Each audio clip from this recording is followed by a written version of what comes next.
Every Catholic must admit that public dissent, whether against the Pope or your bishop, is gravely sinful.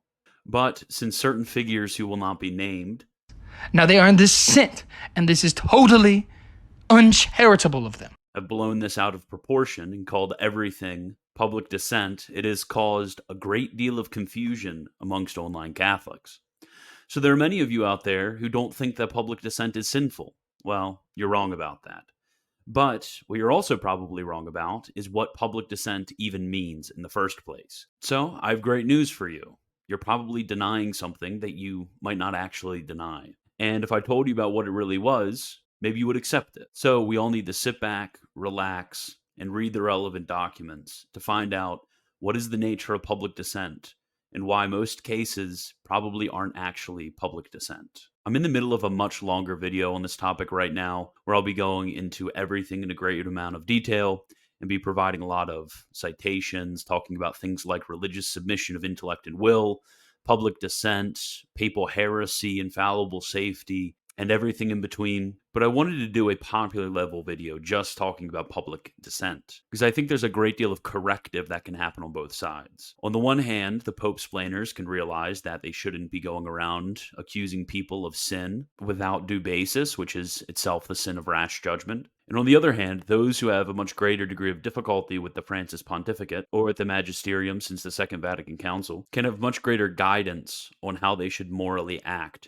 during this time of personal crisis. So this is going to be more of a popular level video, not with a lot of details and citations, but kind of generally and lucidly setting out the doctrine. Before we begin, we need to recognize that this is a moral problem. So like any other moral problem, it is very difficult to descend to particulars. There's actually a classic Thomistic axiom that basically says that things become obscure as we descend into particulars. And these principles can be very difficult to apply in particular cases, with due attention to all of our obligations as laymen. So this calls upon us a great degree of charity, and we ought to pause much before we speak about what does and does not constitute public dissent. In fact, this very principle of pausing before calling something gravely sinful was expounded by all of the moralists. St. Antoninus says, quote, "Unless one were to have express authority of sacred scripture, or a canon, or a determination of the church, or at least evident reason, something will be determined to be a mortal sin only with very great danger. For if something were determined to be mortal, and it were not mortal, acting against it he will sin, because everything that is against conscience paves the road to hell." So before we even begin the topic of this video, I need to emphasize that you guys need to chill out, okay? Unless it is crystal clear that somebody is committing the sin of public dissent, which is gravely sinful, you should probably shut up, okay? Unless it is crystal clear that somebody is committing the sin of public dissent, and whatever they're doing is explicitly or at least strongly implied by the actual statements of the documents of the church in explaining the nature of public dissent, you should be very careful about ever leveling the accusation of public dissent. In sum, chill out. In fact, if you do this with very light reasons, you yourself will be falling into sin. So you need to be careful of that. Okay? Now, what I'm going to do in this video is I'm going to actually go through the descriptions of what public dissent is. I'm not merely going to assume a sort of common understanding of it. But let's actually go into the documents of the church and figure out how public dissent is described and what things aren't actually public dissent, which many think are public dissent. And many of these instances are actually misunderstandings that I have heard before. I recently started tweeting a few times about public dissent, and many had questions about what particularly constituted public dissent, which were clearly not public dissent. So a lot of this video is going to be going through those various instances that aren't public dissent, that many people think are public dissent. And this will help those on both sides. The so-called Pope bashers, to help them understand how to limit their behavior. And on the other hand, the Popesplainers, to get them to stop accusing others of sin where there is no sin, or where there's only a light reason for them to determine a sin. And I guess before we continue, many of you guys have very frequently asked what my problem with Michael Lofton is, because obviously this in many ways is a bit of a resistance against something that Michael Lofton frequently does. Now, besides his lol-cow behavior, Slay Queen, yes, it is this exact issue of overzealousness in applying moral judgments that is a problem with Michael. It is a constant principle of scientific theology that we ought to be very careful about determining something as grave matter or as heresy. So speaking to complex moral issues in others, without this evident guidance of the ecclesiastical magisterium, of the theologians, the doctors, and the fathers, is exactly the type of issue that Michael has. Now, before we continue, I know that my comments will be flooded with questions asking of whether this act or that act are instances of public dissent or are actually okay. In many cases, I don't know. Applying general moral principles to very particular cases of conscience can actually be very difficult. We actually have an entire discipline dedicated to this called casuistic theology. This casuistic theology was practiced by the church for centuries, especially by St. Alphonsus Liguori, doctor of moral theology, but is actually very difficult. So, where the magisterium hasn't spoken, I find grave difficulty with determining questions in this matter. And I think it's fair for all of us to expect this. So, in sum, don't accuse another of sin unless it's manifest. And on the other hand, don't commit something that you might suspect is a sin. Anyways, before we begin, remember to like and subscribe. Almost 50% of you who watch these videos are not subscribed. So please go click that subscribe button. Helps out the channel. And further, if you really appreciate what I do not hesitate to become a patron at patreon.com/militantomus to get extra videos, books, and more. Now that we have all these fundamental principles out of the way, I will begin by telling you what public dissent is. And once we've determined what public dissent is, we can go through some cases of what public dissent is not in order to get a better idea of what the concept is in general. If you want to do some extra reading, there are two good documents on this. First, Donum Veritatis by the DDF. Second, The Teaching Ministry of the Diocesan Bishop by the USCCB. Both of these go through what dissent is and what it is not. What's great about the latter document is that it actually speaks explicitly to the American context and some misunderstandings that we may have about the idea of public dissent. It states this in order to describe what public dissent is. Quote, sometimes the non-acceptance of non-definitive teaching passes beyond the nature of a difficulty and becomes a judgment that an authoritative teaching is false. This, of course, is quite different from a critical judgment about the adequacy of expression or the conceptual limitations of a particular teaching. The instruction on the ecclesial vocation of the theologian, Donum Veritatis, restricts the meaning of the word dissent to, quote, public opposition to the magisterium of the church, which must be distinguished from the situation of personal difficulties, end quote. This should be noted because in American usage, the term dissent is used more broadly to include even the private expression of rejection of reformable magisterial teaching.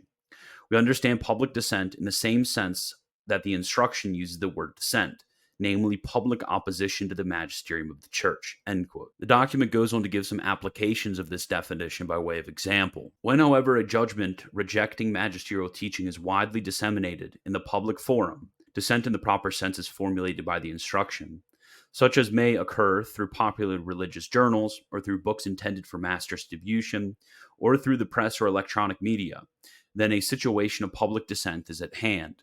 Public dissent can take a number of forms, may be expressed in words or in behavior. It may come from an individual Catholic as a private person, or from a public figure in the arena of theology, business, politics, culture, the arts. It is of particular concern when the person who publicly dissents is also involved in the public life of the church through teaching, preaching, or writing. In the most extreme form, public dissent involves not merely the contradiction of the teaching of the church, but the advocacy of an alternative position as the correct interpretation of beliefs or as reliable guidance for the lives of Catholics. Now, from these, we can gather some obvious instances of public dissent. If you're a theology YouTuber or have a Twitter with a wide audience, and you advocate for the rejection of the Second Vatican Council, you are publicly dissenting. Or, on the flip side, if you are advocating for women's ordination, contraception, abortion, divorce, etc., then you are also obviously publicly dissenting from the church. But we need to get a bit more narrow than this. For example, if you have 5 followers on Twitter and you tweet out that you disagree with Pope Francis, is that public dissent? If you speak in a group chat, is that public dissent? If you merely disagree, is that public dissent? If you have a Protestant friend who's asking you about Pope Francis and you express concerns about him, is that public dissent? If you're writing a book of technical theology, is that public dissent? If you rebuke an immoral action by a prelate, is that public dissent? In all of these cases, I've heard people describe these acts as public dissent, but none of them actually are public dissent. Public dissent is a very narrow and technical term. Now, we could also talk about private dissent, or we could talk about certain habitual lacks of proper virtues that cause people to habitually reject the teaching of the church. Or we can also talk about the inappropriateness of a firm judgment of falsehood. But none of these are public dissent. First, filial correction is not public dissent. In fact, all of the relevant documents assume that you will be expressing your objections to your pastors, and they actually actively encourage it on some points and view it as a positive thing. Here it is important to distinguish between public dissent and filial correction. Filial correction is ordered towards the one who is being corrected. So if your bishop erroneously stated something, and you send a letter correcting him, that would be an instance of filial correction. Now, on the other hand, an instance of public dissent would be to go to the local newspaper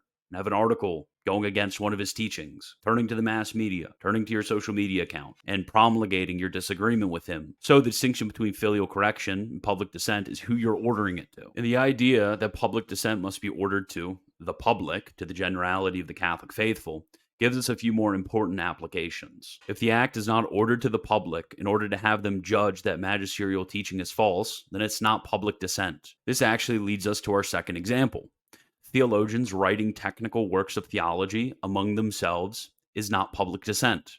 So if you have a theologian writing a journal article, a technical book, or giving lectures in which he expresses disagreement with a certain teaching or expresses certain objections he may have, or expressing the fear that he may have that something is erroneous, this is not public dissent. This is actually a particular application that the USCCB gives. More important, however, it does not seem appropriate to apply the term public to the professional discussions that occur among theologians within the confines of scholarly meetings and dialogues, or the scholarly publication of views.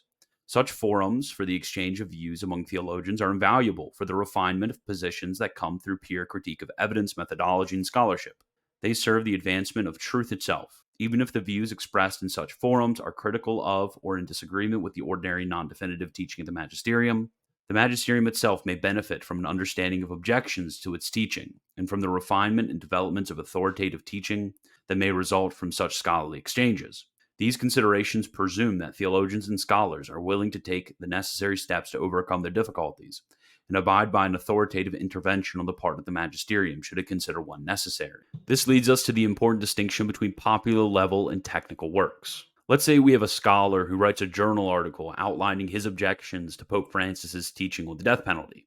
This, of course, is not public dissent, and he is not sinning at all by doing this. Now let's say he starts to tweet about this and he goes on and starts a YouTube channel in order to communicate the same teaching that he did in his journal article. Now we're starting to get into dangerous waters, but he could object that his Twitter is basically only followed by students of theology, fellow theology professors, etc., and his YouTube channel is only ordered towards fellow scholars and students. This, of course, would be fine, but we're getting into a little bit of a gray area. Now let's say he turned that journal article into a popular level book, or he made a documentary, or he started to give interviews at news stations, and he started directing his teaching to popular level audiences. This, of course, would be an instance of public dissent. This leads us to our third and fourth applications. Third, it is not public dissent to express objections that you have to fellow Catholics or even fellow non-Catholics. It can be something called private dissent, but that's a topic for a different video. This is actually important for apologetic discussions.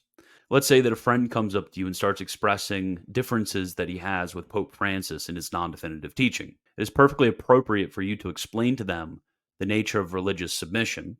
You can go on to explain to them that all they need is the docility and willingness to be corrected by the magisterium that is in line with religious submission.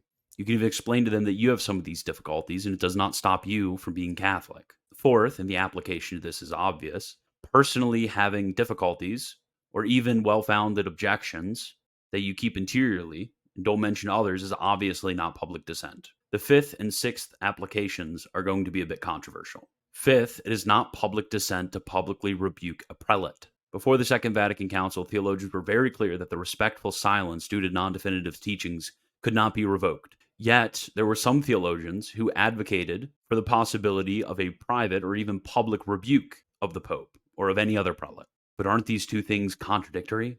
Well, not really. It is important to realize the purpose and scope of this public rebuke. Francisco Suarez helps us out a lot here. The third and best means is secret admonition, or if the sins have been scandalous, even public, saving due reverence and humility. And if necessity demands it, sometimes this admonition can be made by temporal kings and princes, whose authority can and should weigh much with pontiffs, if it have joined with it the aforesaid modesty and submission of spirit. Public rebuke is meant to oppose public scandal, not convince others that the teaching of the pontiff is false. St. Thomas talks about this in a number of places, but I will analyze that in my longer video on this topic. This last one's going to be the most controversial, but appealing to higher weight magisterial teachings is not public dissent. Actually, the opposite is public dissent. So I'll give you an example that might help. So let's say your bishop comes out next week and says that women can become deacons.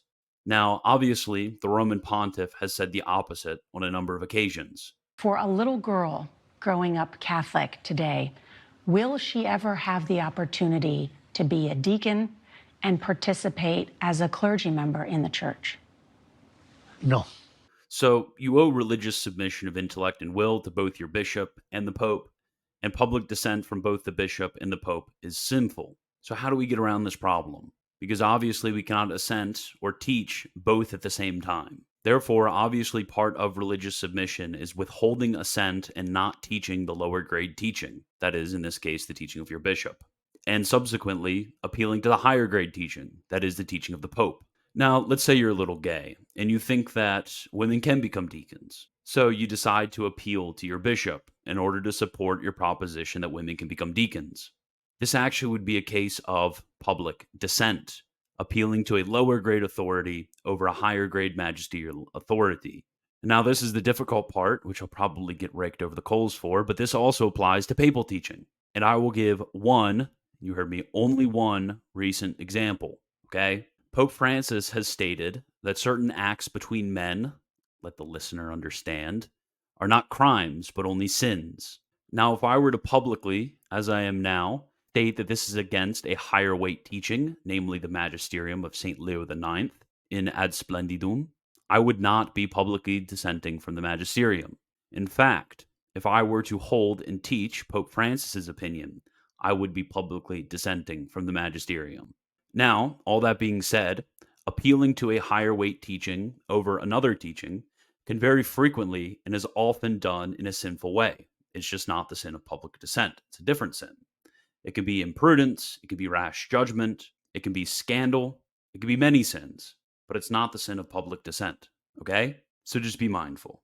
Anyways, I hope this helped you guys clear up the issue of public dissent in your minds, and either to kind of cool your jets from any of you Popesplainers out there, or realize that saying that public dissent is always gravely sinful is actually not something which is silly, but is perfectly reasonable.